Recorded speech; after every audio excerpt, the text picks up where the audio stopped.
Hier, lors de la promenade dans la cour, il m'est arrivé quelque chose d'incroyable.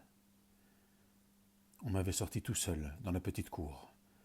Dans la petite cour, on est obligé de tourner en rond à pas égal sans s'arrêter. D'habitude, ils nous laissent faire cela une centaine de fois. Si nous sommes plusieurs, nous n'avons pas le droit de nous parler ni de nous approcher les uns des autres. Nous sommes obligés de garder une distance d'au moins 2 mètres par rapport à celui qui se trouve en face. Nous avons le droit ni de nous regarder, ni de nous faire des signes, ni de nous passer des objets. Toute entorse à la règle se paye par une privation de promenade de 3 mois. Donc, comme je disais, on m'avait sorti tout seul. Je tournais en rond dans la cour, heureux de respirer enfin de l'air frais et pur, heureux aussi de regarder le ciel.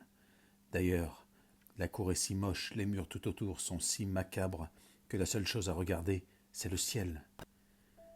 J'avais tourné déjà une dizaine de fois quand brusquement, j'ai aperçu quelqu'un devant moi. Un homme sorti de nulle part, habillé en costume de ville.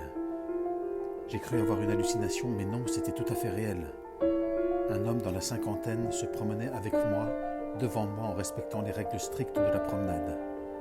Comme moi, il regardait de temps en temps le ciel, il marchait d'un pas égal et il agitait ses bras comme pour se dégourdir. Nous avons fait comme ça 3 ou 4 tours en silence. J'étais vraiment étonné de voir dans la cour un monsieur habillé en costume de ville. J'ai eu même l'impression que, par miracle, mes pas m'avaient dirigé en dehors de la prison et que je marchais en effet sur le trottoir. Au moment où nous avons entamé la 4e ronde, le monsieur qui était devant moi a tourné pendant 1 seconde la tête. J'ai pu voir ainsi son profil et en plus, il m'a adressé un clin d'œil. Oui, c'était ce que j'avais supposé. Ce monsieur sorti de nulle part était bel et bien Ionesco.